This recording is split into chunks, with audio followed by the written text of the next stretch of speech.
നേരുള്ളവർക്ക് ഇരുട്ടിൽ വെളിച്ചം ഉദിക്കുന്നു. In darkness light dawns for the upright. അപ്പോൾ നേരുള്ളവർക്ക് ദൈവത്തിൻ്റെ വെളിച്ചം ഉദിക്കുന്ന ദൂതാണ് കടന്നു വരുന്നത്. 112-ാം സങ്കീർത്തനത്തിലാണ് ഇത് എഴുതിയത്. 112-ന്റെ 4-ാം വാക്യമാണ് ഞാനിപ്പോൾ പറഞ്ഞത്. നേരുള്ളവർക്ക് ഇരുട്ടിൽ വെളിച്ചം ഉദിക്കുന്നു. നേരുള്ളവർക്ക് വെളിച്ചം ഇരുട്ടിലാണ് നമുക്ക് എപ്പോഴും ആവശ്യമുള്ളത്. നമ്മൾ ഇരുട്ടിൽ അറിഞ്ഞുകൊണ്ട് ആരും പോയി നിൽക്കത്തില്ല.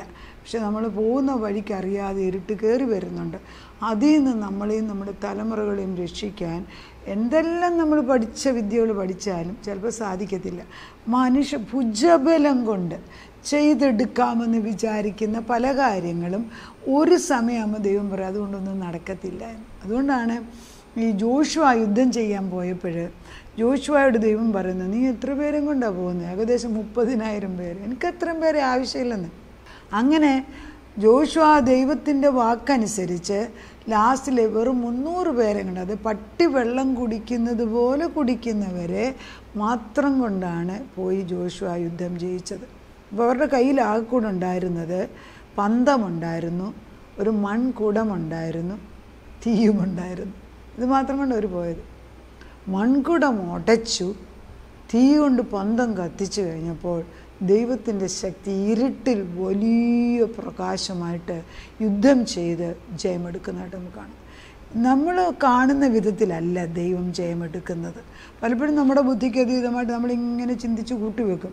ആ വഴിയേ എല്ലാവർക്കും ദൈവം ചെയ്തെടുക്കുന്നത്. അതുകൊണ്ട് ദൈവത്തിന് നിർബന്ധമുണ്ട് തന്നിൽ ആശ്രയിക്കണമെന്ന്. That's a precondition for getting any blessing from the living God. തന്നിൽ ആശ്രയിക്കുക. ആശ്രയിക്കുക എന്ന് പറയുമ്പോൾ വേറൊന്നും ഇല്ല നമുക്ക്. We really have to reach him, touch him, hold on to him, never leave him. അത് ആര് ദൈവത്തെ ആശ്രയിക്കുന്നെന്ന് അവനറിയാം. അപ്പം നമ്മൾ ഈ 12 വർഷമായിട്ട് രക്തസ്രവമുള്ള സ്ത്രീയെ അടുത്ത് വരുമ്പോൾ അവൾക്ക് എങ്ങനെയെങ്കിലും ഈ ദൈവത്തെ ഒന്ന് തൊടണം, ഈ ക്രിസ്തുവിനെ ഒന്ന് തൊട്ട്. കാരണം ഒത്തിരി ഞാൻ കേട്ടിരിക്കുകയാണ്. ഞാൻ എൻ്റെ കാശെല്ലാം ഡോക്ടേഴ്സിനും വൈദ്യന്മാർക്കും കൊടുത്ത് ഞാൻ പാപ്പരായിരിക്കുക, എനിക്കിനി ഒന്നുമില്ല. ആ ഒരു ഗതികെട്ട അവസ്ഥയിൽ യേശുവിനെക്കുറിച്ച് കേട്ടിട്ട് യേശു പോകുന്ന വഴിക്ക് ആളുകൾ എന്നെ പറഞ്ഞാലും എനിക്ക് പ്രശ്നമില്ല, ഞാൻ ചെന്ന് തൊടും. ഞാൻ തൊട്ട് കഴിഞ്ഞ് അവൾക്ക് ഉടനടി രക്തസ്രവം നിന്നു, സൗഖ്യം കൊടുത്തു. 112 ഈ ബാക്ക്ഗ്രൗണ്ടിലാണ് ഞാൻ വായിക്കുന്നത്. അതായത് യഹോവയെ സ്തുതിപ്പിൻ, യഹോവയെ ഭയപ്പെട്ട് അവൻ്റെ കൽപ്പനകളിൽ ഏറ്റവും ഇഷ്ടപ്പെടുന്ന മനുഷ്യൻ ഭാഗ്യവാൻ. അപ്പോൾ യഹോവയെ കൽപ്പനകൾ അനുസരിക്കുന്ന മനുഷ്യൻ ഭാഗ്യവാൻ. അത് തന്നെയല്ല, അടുത്ത വാക്യം, അവൻ്റെ സന്തതി ഭൂമിയിൽ ബലപ്പെട്ടിരിക്കും. നമ്മൾ പലപ്പോഴും പ്രാർത്ഥനയ്ക്ക് വരുന്നത് നമ്മുടെ കുഞ്ഞുങ്ങളുടെ ആവശ്യത്തിനാണ്. അവിടെയാണ് നമ്മളെ ദൈവം പിടിച്ചൊലയ്ക്കുന്നത്.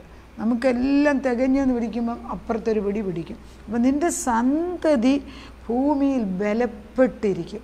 അത് നമ്മുടെ അവകാശമാണ്. ദൈവമേ, സന്തതികൾ ബലപ്പെട്ടിരിക്കുന്നത് ക്രിസ്തുവാകുന്ന പാറയിലാണ്.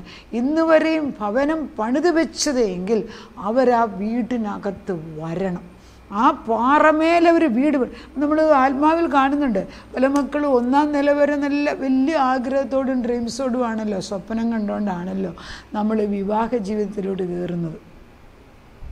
2 പേരും ഒരുപോലെ ആത്മാവിലല്ലെങ്കിൽ വിവാഹം നിൽക്കത്തില്ല, അത് ക്രമേണ നശിച്ചു പോകും. അപ്പോൾ നമ്മൾ കാണും, ഒരു നില പണിത് കഴിഞ്ഞിട്ട് പിന്നെ അതങ്ങ് നിർത്തും. പിന്നെ കുറച്ച് നാളത്തേക്ക് പിന്നെ പണിയാതെ തൂണുകളെല്ലാം അങ്ങോട്ടും ഇങ്ങോട്ടും ചാരി കിടക്കും, ചെലന്തി പോലെ നിറച്ച് കിടക്കും. ഇത് പണിയപ്പെടാറുണ്ട്. ഇത് തന്നെ എങ്ങനെയായിരുന്നു ഈ വീട് പണിയാൻ 16 വർഷമാണ് എടുത്തത്. ഓരോ പ്രാവശ്യം ഞങ്ങൾ പുറത്തായിരുന്നു അന്നേരം. വരുമ്പോഴെല്ലാം വീട് പണിയണമെന്ന് വിചാരിച്ചാലും പണിയാനൊക്കത്തില്ല. നമുക്കറിയാം ആത്മാവിൽ ഇത് ആരോ സ്റ്റോപ്പ് ചെയ്യുന്നതായിട്ട് എനിക്ക് കാണാം. അവിടെ എല്ലാം കർത്താവ് വന്നിട്ട് ഒരു വെള്ള പുതപ്പിൻ്റെ മുകളിലോട്ട് അങ്ങോട്ട് ഇട്ട് തരും. ശരി, ദൈവത്തിൻ്റെ സമയത്ത് എനിക്കാണിത് പണിയണമെന്ന് ആദ്യം ആഗ്രഹം. ഹസ്ബൻഡിന് പിന്നെ അങ്ങനെയൊന്നും നിർബന്ധമല്ല. ഡോക്ടർ പണിതില്ല അങ്ങനത്തെ ചിന്തയാണ്. പക്ഷെ ഞാൻ ഈ തുടങ്ങിയ വീട് എങ്ങനെ പൂർത്തീകരിക്കും എന്നുള്ള ആഗ്രഹത്തിൽ ഞാൻ പ്രാർത്ഥിക്കുന്നു. കുറച്ച് കഴിഞ്ഞപ്പോൾ ഞാൻ തന്നെ പറഞ്ഞു, ഇതിനും പണിയാനൊന്നും പോകുന്നില്ല, എന്തെങ്കിലും ആയിക്കോട്ടെ, എന്നെക്കൊണ്ട് ഇനി ഇത് പ്രാർത്ഥിക്കാം. ആ ലെവൽ വരെ എത്തി.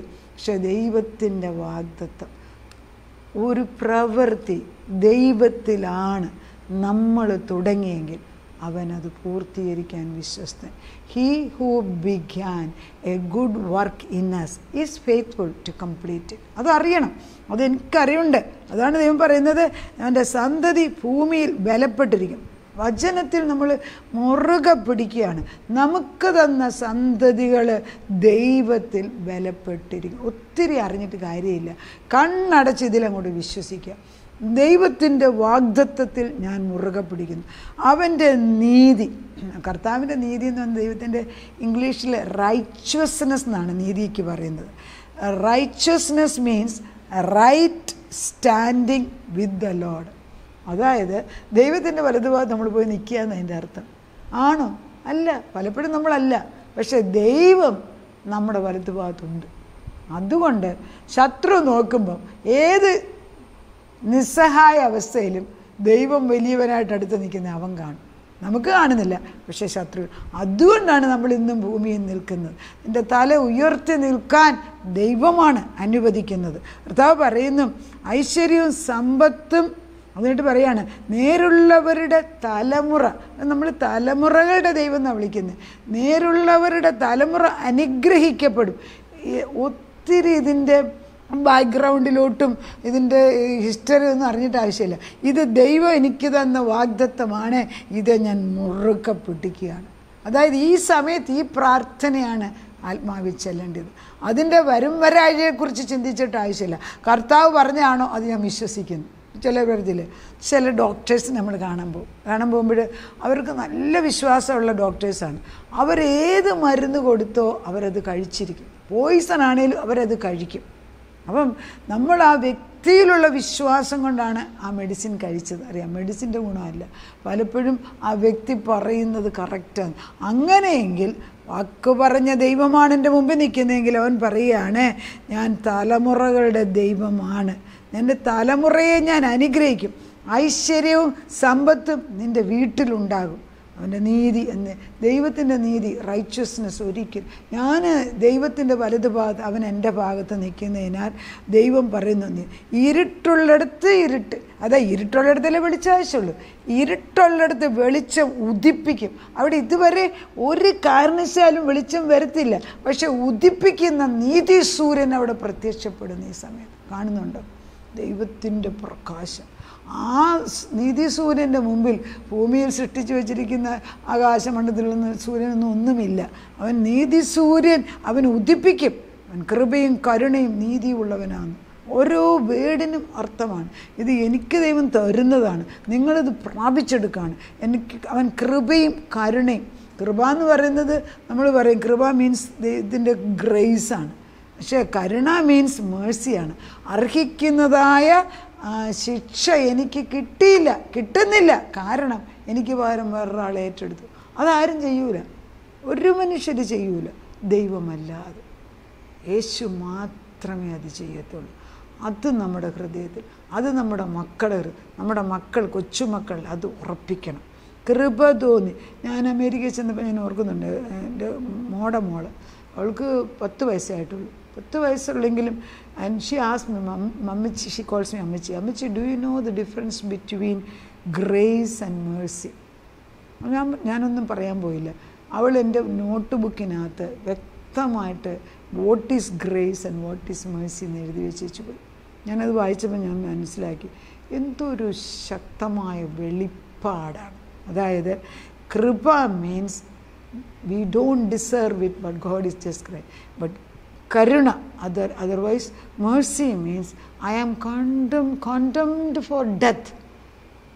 I will be dead by tomorrow morning, but somebody paid the price.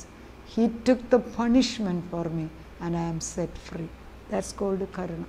Adana karuna allengil mercy. Which the punishment which I should get, somebody took it for me. ആര് ചെയ്യും പറ? നമുക്ക് നമ്മുടെ ഈ ജഡശരീരത്തിലുള്ള ജീവിതത്തിൽ എന്തെങ്കിലും നന്മ ലഭിക്കാൻ സാധ്യതയുള്ളതുപോലും ഇത് ഉട്ടപിശാച് അടച്ചു വെച്ച് അവൻ നുണയൻ്റെ പിതാവാണെന്ന്, കള്ളനാണെന്ന് ദൈവം പറയുന്നു. കൃപ തോന്നി വായ്പ കൊടുക്കുന്നതിന് ശുഭമായിരിക്കും.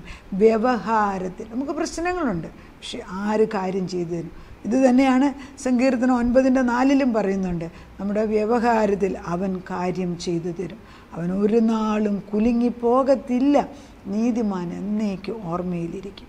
ദുർവർത്തമാനം നിമിത്തം അവൻ ഭയപ്പെടത്തില്ല. ശരിയാണ്, വർത്തമാനം ശരിയല്ല, വർത്തമാനം ശരിയല്ല, കാരണം കാര്യങ്ങൾ കാണുന്നത് ശരിയല്ല, പക്ഷേ ഞാൻ ഭയപ്പെടത്തില്ലെന്ന്. അവൻ്റെ ഹൃദയം യഹോവയിൽ ആശ്രയിച്ച് ഉറച്ചിരിക്കും, അവൻ്റെ ഹൃദയം ഭയപ്പെടാതെ. ഈ ഭയമെന്ന് പറയുന്ന ഒരു ചെറിയ കാര്യമല്ല.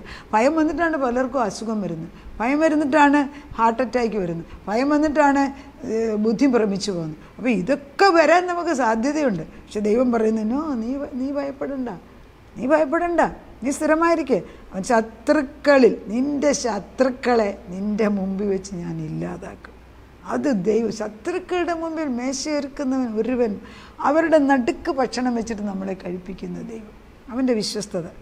വാരി വിതറി ദരിദ്രന്മാർക്ക് കൊടുക്കുന്നു, അവൻ്റെ നീതി എന്നേക്ക്. നമുക്ക് കൊടുക്കാൻ ദൈവം തരും എന്നും പറഞ്ഞ് കാണുന്ന എല്ലാവർക്കും കൊടുക്കാനല്ല, ദൈവം നിയോഗിച്ചിട്ടുള്ളവർക്ക് കൊടുക്കണം. പലപ്പോഴും ഞാൻ ഓരോ കാര്യങ്ങൾ എടുത്തു വെച്ച് ഞാനിങ്ങനെ പ്രാർത്ഥിക്കും. പണ്ടൊക്കെ അങ്ങനെ അല്ലായിരുന്നു, ഇപ്പം ഞാൻ എന്നിട്ട് ദൈവം പറയുന്നിടം വരെ ഞാൻ വെയിറ്റ് ചെയ്യും. കർത്താവ് പറയും, അത് കറക്റ്റ് ടൈമിൽ കർത്താവ് അത് കൊടുപ്പിക്കാനുള്ള ആളിനെ കൊണ്ട്. അപ്പോൾ കൊടുക്കുമ്പോൾ എനിക്ക് സന്തോഷമാണ്, ഞാൻ ദൈവത്തിനാണ് കൊടുത്തത്. വാരി വിതറി ദരിദ്രന്മാർക്കൂടെ അവൻ്റെ നീതി എന്നേക്ക് നിലനിൽക്കുന്നു, അവൻ്റെ കൊമ്പ് ബഹുമാനത്തോടെ. നമ്മുടെ കൊമ്പ് കാട്ടുപോത്തിൻ്റെ കൊമ്പ് പോലെ ഉയർത്തുന്ന ദൈവമാണ്. ദുഷ്ടൻ അത് കണ്ടിട്ട് വ്യസനിക്കുക, അവനൊന്നും ചെയ്യാനൊക്കത്തില്ല, അവൻ പല്ല് കടിച്ച് ഉരുകിപ്പോവും. ദുഷ്ടൻ്റെ ആശ നശിച്ചു. എന്തൊക്കെയാണ്? ദുഷ്ടൻ കണ്ടിട്ട് വ്യസനിക്കും, പല്ല് കടിച്ചിട്ട് പല്ല് പോലും ഉരുകിപ്പോകും, ദുഷ്ടൻ്റെ ആശയും നശിച്ചു പോകും. നമ്മളത് മനസ്സിലാക്കണം. ദൈവം നമുക്ക് അനുഗ്രഹം തന്നാൽ ആർക്കും അതെടുത്തുകൊണ്ട് പോകാനൊക്കത്തില്ല. ഈ 112-ാം സങ്കീർത്തനം ദൈവം എനിക്ക് വ്യക്തിപരമായിട്ട് എന്നോട് പറഞ്ഞു തന്ന വാഗ്ദത്തമാണ്. അത് ഞാൻ ഇടയ്ക്കിടയ്ക്ക് ഓർക്കും, പിന്നെയും മറക്കും, പിന്നെയും ഓർക്കും. ഇപ്പോൾ ഈ ആത്മാവിൽ ഇത് പറയാൻ പറഞ്ഞുകൊണ്ടാണ് ഞാൻ പറയുന്നത്. അനേക കുടുംബങ്ങൾക്ക് ഈ ഒരു വചനം നിങ്ങളിത് പല പ്രാവശ്യം വായിക്കണം. പല പ്രാവശ്യം വായിക്കാനൊക്കെ തന്നെ ഈ ഒരു ടേപ്പ് തന്നെ, ഈ മെസ്സേജിനെ പല പ്രാവശ്യം കേട്ടുകൊണ്ടിരുന്നാലും ഇഫക്റ്റ് ഉണ്ട്. ബിക്കോസ് ഈ വായുമണ്ഡലത്തിൽ ജീവനുണ്ട്. ഭിത്തികൾ വൈബ്രേറ്റ് ചെയ്ത് തിരിച്ചടിക്കും. നമ്മൾ പറയുന്ന എക്കോ ആയിട്ട് നമ്മളിലേക്ക് തിരിച്ചു വരും. നമ്മൾ മനസ്സിലാക്കേണ്ടത് ദിസ് പ്ലാനറ്റ്, അതായത് നമ്മളിപ്പോൾ ജീവിക്കുന്ന ഈ പ്ലാനറ്റ് ഭൂമി വോയിസ് ആക്ടിവേറ്റഡ് ആണ്. അതായത് നാവ് കൊണ്ട് വിളിച്ചു പറയുന്നതാണ് സംഭവിപ്പിക്കുന്നത്. പറയുക. 112 എടുത്ത് വായിച്ചിട്ട് അനുഗ്രഹം പ്രാപിച്ചെടുക്കുക. തലമുറമേൽ അനുഗ്രഹം നദി പോലെ വീഴട്ടെ. അവരുടെ മടിയിൽ ദൈവത്തിൻ്റെ അനുഗ്രഹം വന്നിട്ട് പുതിയ വീഞ്ഞ് ദൈവത്തിൻ്റേത് അവരുടെ ഉള്ളിൽ വന്നിട്ട് പഴയതിനെ എടുത്ത് കളഞ്ഞ് പുതുമയിലേക്ക് കയറാൻ, ദൈവത്തോട് അടുത്ത് ജീവിപ്പാൻ പരിശുദ്ധാത്മാവിൻ്റെ വീഞ്ഞ് കൊണ്ട് അവരെ നിറയ്ക്കുന്ന ഈ സമയത്ത് ദൈവം അത് ചെയ്തിരിക്കുകയാണ്. ദൈവം നമ്മളെ അനുഗ്രഹിച്ചിരിക്കുന്നു. പ്രാർത്ഥിക്കാം. നാഥ, നീ പറഞ്ഞ് ഇരുട്ടിൽ ഞാനാണ് വെളിച്ചം തരുന്നത്. അത് നീ സൂര്യനെ ഉദിപ്പിക്കും. അവിടെ ഒരു സൂര്യനെ ഇല്ലായിരുന്നു, പക്ഷെ നീ ഉദിപ്പിക്കുമെന്ന് പറഞ്ഞാൽ ഒരിക്കലും കാണാത്ത ഒരു സൂര്യൻ, എൻ്റെ നീതി സൂര്യൻ വന്ന് നിൽക്കുമ്പം സകല ഭൂമിയിലുള്ള നക്ഷത്രങ്ങളും വാനമേഘത്തിൽ കാണുന്ന ഓരോ നക്ഷത്രങ്ങളും അതിൻ്റെ മുമ്പിൽ ഒന്നുമില്ല. നീ സൂര്യന് ഉദയ നക്ഷത്രം പോലെ ഞങ്ങളുടെ മുമ്പിൽ വന്ന് നിൽക്കുകയാണ്. നിൻ്റെ മഹത്വം, ആ മോർണിംഗ് സ്റ്റാർ, നീ ഞങ്ങളുടെ മുമ്പിൽ വന്ന് നിൽക്കുമ്പോൾ വേറെ ഒരു ശക്തിക്ക് അതിന് മുമ്പിൽ സാധ്യതയില്ല. എന്നാൽ നീ പറയുന്നുണ്ട് വചനത്തിൽ, ദുഷ്ടൻ അത് കണ്ടിട്ട് വ്യസനിക്കും, അവൻ അതിൽ നിന്ന് അനുഭവിക്കത്തില്ല. അവൻ്റെ പല്ല് കടിച്ചിട്ട് അത് ഉരുകിപ്പോകുന്നു നീ പറയുന്നു. ദുഷ്ടൻ്റെ ആശ നശിച്ചു പോകുമെന്ന് നീ പറയുന്നു. അങ്ങനെ അവൻ്റെ ആശ നശിപ്പിച്ച് നീ അവൻ്റെ മുമ്പിൽ, ദുഷ്ടൻ്റെ മുൻപിൽ ഞങ്ങൾക്കും തലമുറകൾക്കും അനുഗ്രഹങ്ങൾ ഒരുക്കി വച്ചിരിക്കുന്നത്. കർത്താവേ, ഞങ്ങളുടെ വീട്ടിനകത്ത്, ഞങ്ങളുടെ മടിശീലയിൽ നീ കൊണ്ടുതരുന്ന ദൈവമാകിയാൽ നീ വിശ്വസ്തയോടെ എൻ്റെ പാനപാത്രത്തിൻ്റെ അവകാശത്തിൻ്റെ അളവ് യഹോവയാണെന്ന് മാറിയിരിക്കുന്നതിനാൽ അവൻ എനിക്ക് വേണ്ടി നല്ലൊരളവ്, എനിക്ക് വേണ്ടി നല്ല ദേശത്ത് ഇട്ട് തന്നിരിക്കുന്നതിനാൽ എൻ്റെ ദേശം ദൈവം എനിക്ക് അനുഭവിക്കാൻ, എൻ്റെ തലമുറകൾക്ക് അനുഭവിക്കാൻ തലമുറകളുടെ ദൈവം അത് ഏറ്റെടുത്തിരിക്കുന്നതിന് സ്തോത്രം. പ്രാർത്ഥനയുടെ ഉത്തരം തന്ന ദൈവത്തിന് നന്ദി. യേശുക്രിസ്തുവിൻ്റെ പുണ്യനാമത്തിൽ തന്നെ ആമേൻ.